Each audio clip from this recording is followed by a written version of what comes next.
I just wanted to make a video because I have not made a video in forever. And my camera's dead. Yeah, excuse all the mess. I haven't cleaned up, and that garland is still there from Christmas because I've been pretty lazy. I'm going back to school on Monday, which is a sad, sad day. I just don't want to go to school anymore, but I mean, it has to happen. Also, I don't have any makeup on, so excuse my dark circles. Some of the cards that I promise you guys that I do and I never do. Also, this is my Elvis box.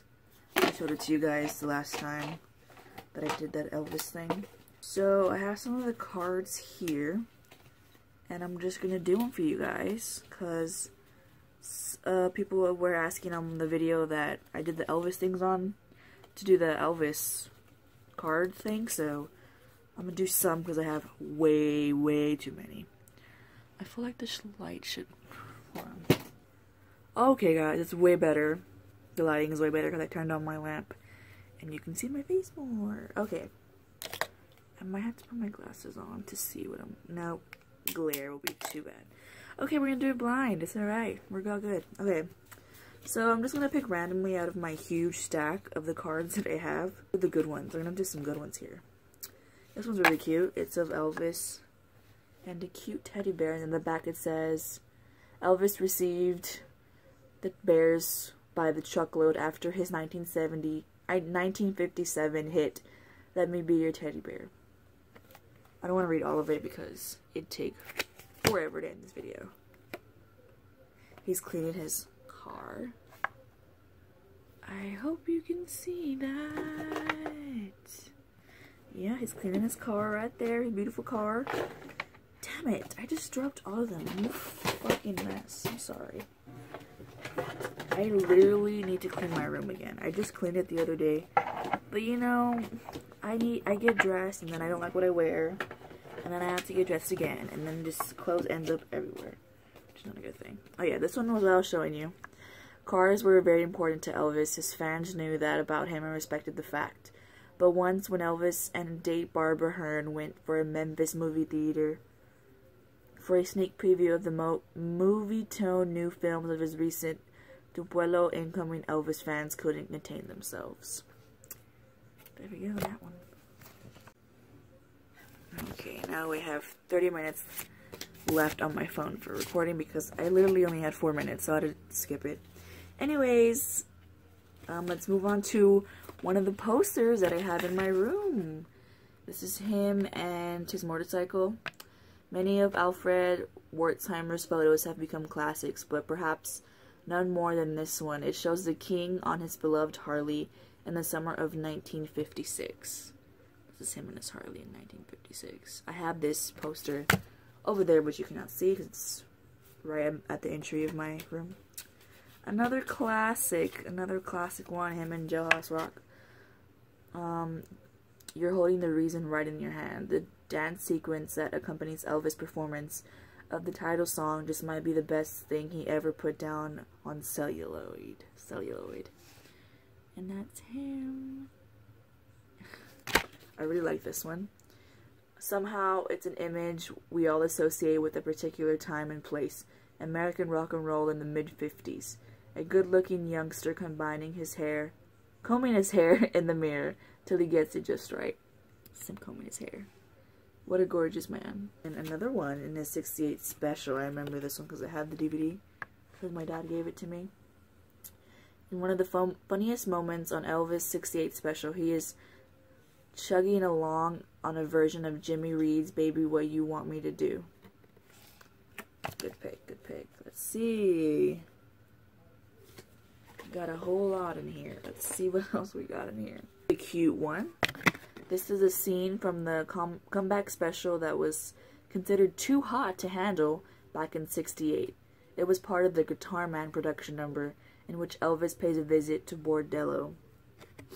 And yeah, this is a cute one. This one's really cute. This one's really cute. As soon as Elvis started making big money, he began giving it away to family, to friends, to strangers, and to organized charities. One of his favorite causes was the March of Dimes, founded in 1938 to raise money for polio victims. And also, fun fact, my sister, she had a baby, and the baby was born too early, so he passed away, sadly, on Christmas Eve. And so, every now and then we go do the March of Dimes parade. Do the March of Dimes, which we, like, walk, you know, as a family. So that's a fun fact about me, and also that's a really cute picture. This one's also pretty famous. I see it a lot. It's him singing. Here's Elvis warming up with the Jordanaires prior to a 1956 recording session. Elvis often sang gospel with the guys before a session, saying it helped him fire up and inspire him to record rock and roll and pop. Another one. I hope you can see them okay. It says fans, and it says, oh, I hope you can see it. Yeah, you can see it. Getting an Elvis Presley autograph was certainly a valuable experience, obviously. One to be cherished for a lifetime, but believe it or not, the autograph may not be as valuable as collectible items as you think. Why not? One big reason, because the king was so willing to meet his fans, and sign for them. There are many Elvis autographs to existence. He probably signed more than any other performer of his stature. So even if his accessibility made his autograph less than rare, it also made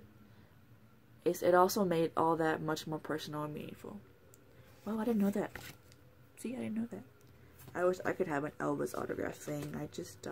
Really cute. This used to be my profile picture. I'm gonna do these two because they go hand in hand. This is him and that bear. Here's one.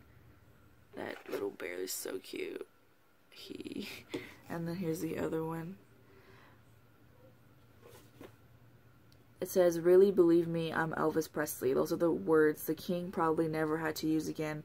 But on the train ride to Memphis from New York, these young women didn't believe who he was. So Elvis pointed to Alfred Wertheimer and asked the girls why he'd have a photographer taking his picture on a train if he wasn't Elvis. Good point. The girls then seemed to believe him, but still turned down an invitation to his concert that night at Memphis Russ Road Stadium. This girls turned down a concert? What? They must be blind if they didn't know that was Elvis. They crazy. Also, you can see all my Elvis stuff there. He's everywhere. This is a color photo, so we'll do this one. During the time that Alfred Wertheimer photographed Elvis Presley, he captured many incredible public and private moments. One of the most significant took place on Monday, July 2nd, 1956. Still in New York after appearing on the Steve Allen Show, the night before Elvis scheduled a recording date at RCA Studios. This was a historic session that produced his biggest hit ever, Hound Dog and Don't Be Cruel. Wow. You can see it well. Today, this shot is undoubtedly page 1 in the photo album of some woman in her mid-40s, and when it was taken back in Tampa in 1956, it represented Elvis' desire to connect on a personal level with his audience. Let's see. Oh! Backwards. There you go. Alfred Wertheimer witnessed many scenes like this, one between Elvis and his fans. In each instance, the king was polite, patient, and courteous. On the way to the Russ Road Stadium concert on July 4th, a crowd of young boys and girls surrounded Elvis near the back of a police car. One of the girls blurted, "Elvis, I think you're wonderful and I love you." Elvis smiled, caressed his hair, and told her, "That's real sweet of you, honey. Sure makes me feel good." Aww. One. Aww, this one, him and his mom. There we go. So cute. This place, Elvis' home at 1034 Adudon Drive in Memphis. The date, July 4th, 1956. Clean jockey shorts. Gladys offers a pair of shorts for Elvis to wear at that evening's benefit concert in Russwood Stadium. In return, Elvis gives his mom a different pair. A pair of kisses for her thoughtfulness. He loved his mom. I know he loved his mom. Ooh, this one's a good shot. He looks handsome. I mean, he looks handsome in all of them, but look at that. Woohoo! The look on Elvis' face tells us he knew. All he wanted to do was make music, but somehow Elvis became the center of controversy every time he released a record or made a personal appearance. Yeah, I know about that. He was too sexual for a lot of people, which makes no sense. Talk about the people's candidate. Fans everywhere demanded that Elvis run for president. I would love that. What a great idea. After all, no one other candidate ever boosted a better record. No one else could lead a party like Elvis, and when it came to shaking things up, he was in a class by himself. Too bad he never ran.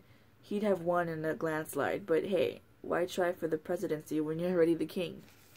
True. He's tying his shoe. His shoes are adorable, by the way. Look at his shoes. Today, merchandise tied to your favorite rock singer or group can be found practically everywhere.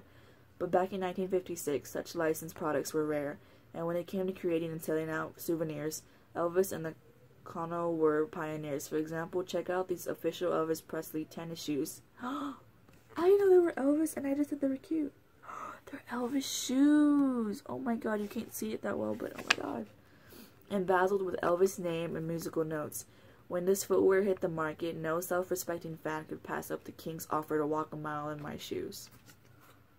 Oh my god, I want those shoes!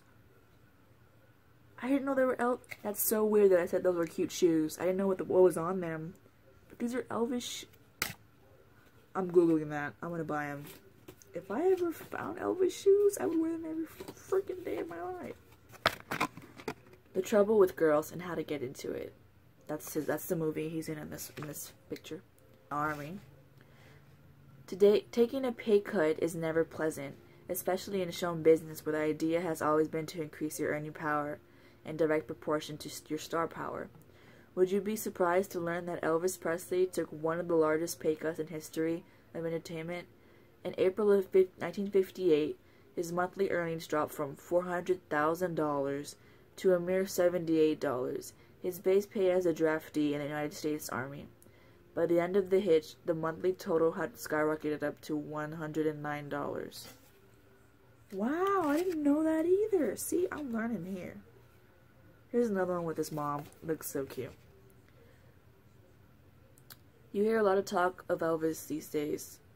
Well, we're sure that Elvis would have had an interest in perspective in the controversy. He believed deeply and strongly in the sacredness of the nuclear family. Elvis and co-star Jennifer Holden jumped for joy during the filming of Jailhouse Rock. Isn't this picture cute? He looks so cute, like he's just cheesing it. He's cheesing real hard. Like a proud father holding his first baby, Elvis strikes a pose with a stack of his initial commercial recording, That's Alright. Oh wow, look at that. Him and a dog. Call this shot You Ain't Nothing But a Hound Dog. Here's Elvis with a four-legged fan, or at least the four-legged pet of a fan. Elvis was often asked to pose for photographs, hold and kissing babies, and yes, even pat a pet or two. And he did it all with the same good-natured kindness that made him one of the most agreeable and accessible performers in entertainment history. Here's Tumbleweed Presley in the Range Roundup sketch on the July 1st, 1956 Steve Allen Show, broadcast live on NBC. Cool. That was him in a skit. That's cool. Girls was in Girl Happy. One of his films. I actually really love Girl Happy. It's probably one of my favorite films. In March of 1960, Elvis finally came home to Graceland after his 2 years in the Army. Photographers and camera crew covered the homecoming. A fan named Joyce Gentry baked a cake in the shape of a guitar with the titles of his hit records all around the sides. In many of the pictures taken that day, Elvis doesn't look very happy. For even though he was back home, it must have sunk in that his mother Gladys would never be there again. Oh, that's sad. Yeah. I remember his mom died when he was in the Army, yeah. I read about that. Okay, yeah, this is like probably my favorite picture ever of him. In recognition of his constructive portrayal of a man of Indian blood in Flaming Star, Elvis was inducted into the Los Angeles Indian Tribal Council in December of 1960. Here, Chief Wadney Ota presents the king with the feathered headdress and a necklace known as the Bizioso. I'm sorry if I pronounced that wrong, I'm sorry. From that day on, Elvis was both the king of rock and roll and the blood brother of Los Angeles Indian community. This is like my favorite picture ever because I love Indian culture. If you know me, you know I love Indian culture. I don't like, I'm so into it. I really, really am. You can ask literally anyone in my family. I'm so into it. It's him in his classic Elvis outfit. On Tuesday, January 9th, 1973, Elvis flew to Hawaii from Los Angeles. The plane landed at 4 p.m. at Honolulu International Airport. From there, Elvis was taken by helicopter to the Hilton Hawaii Village Hotel. I have that record, the Hawaii, Live in Hawaii. Regina gave that one to me. Elvis. This is a photo from Elvis's family photo album. A little explanation. When Alfred Wertheimer was welcomed into the Presley home while touring with Elvis in 1956, he happened upon the family album. While Elvis was showering after a swim, Wertheimer asked Gladys if she'd allow him to take shots of the family pictures. She told him, "Go ahead if you want to." He wanted to. He did, and in doing so, he helped preserve classic Presley photo memories, including a stunning portrait of young Elvis. Wow! So he took this photo in the photo album. Wow! See, I'm learning. Oh my god, this is like my dream car. This is my dream car, and also a '69 Chevelle is my dream car, but look at this. This custom paint pink Cadillac could very well be the most famous automobile in the world. I would die to have that car, honestly. A few more minutes, and I want to make this video super long because it would literally take forever for me to get through all of these. Vernon Presley did not have an easy life. Money was scarce in his early years. He was barely able to support his wife and son. He did, of course, get to enjoy the King's enormous success in the 50s, but then Gladys died in 1958. When Vernon was only 42 in happier times, with Elvis on military leave, father and son posed proudly in the front of Graceland. That's his dad. Still have never been to Graceland. Still very sad about it. Really jealous of anyone that's gone. For the most part, Elvis was not a smoker. He was often known to comment that he couldn't understand why a singer would risk his voice for a smoke. But every once in a while, during a party or celebratory dinner, Elvis would relax with a cigarette. He also enjoyed small Villager Kale cigars fairly regularly. This candid photo, taken during the late 50s, belies the Fans magazine reports that said Elvis was a non-smoker. No ifs, ands, or buts. Is he smoking?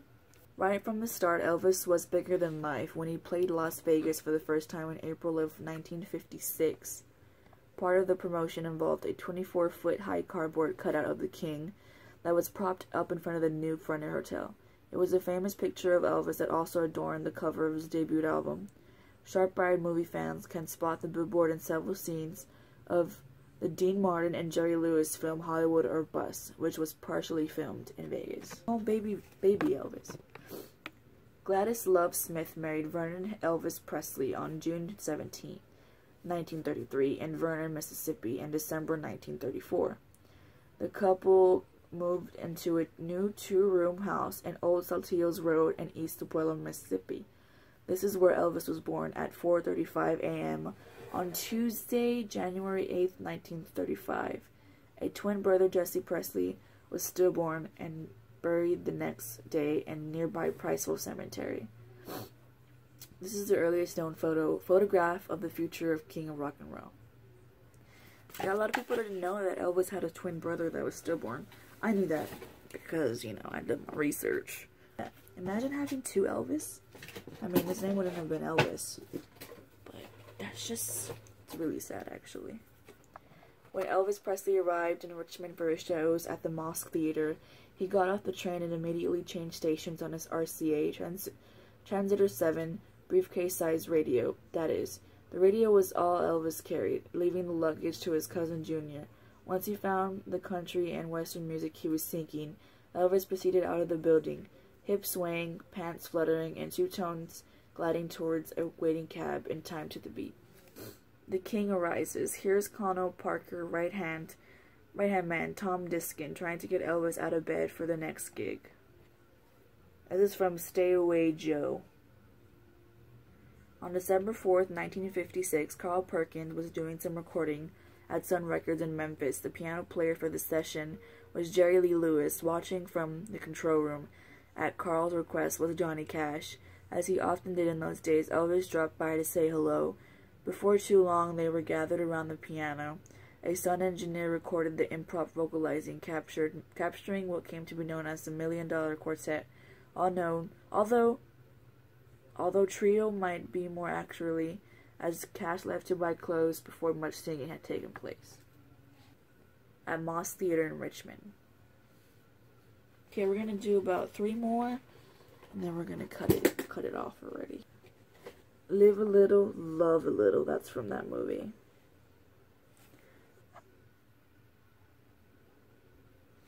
And then 1 more we're gonna do. All work and no play might have made Private Presley a dull boy, but not to worry. Elvis had plenty of time for R&R during his 2-year hitch in the United States Army. Cute! Okay guys, I'm gonna wrap it up here because this video is like 30 minutes on my phone. And yeah, I need to edit this and put it up. I hope you guys had a good New Year and a good Christmas. I did. It was kind of boring, to be honest with you. I didn't really do anything. But, you know, that happens sometimes. And I go back to school on Monday, on Elvis's birthday, actually. And I will also be making an Elvis, birthday video, as I always do. So this is like me leading up to Elvis's, birthday. So I'll be posting, you know, a couple, maybe the next video will be something else about Elvis. And then the other video will be the Elvis birthday video, birthday tribute that I always do. Well, I did it last year and I'm gonna do it again this year, so it'll be like a thing that I always do every year on his birthday. So yeah, I hope you guys enjoyed this video, and I'm sorry that I haven't made videos. I really have not been feeling like making them, to be honest. And yeah, I will see you guys in my next video. Bye. Treat me like a fool, treat me mean and cruel, but love me. Bring my faithful heart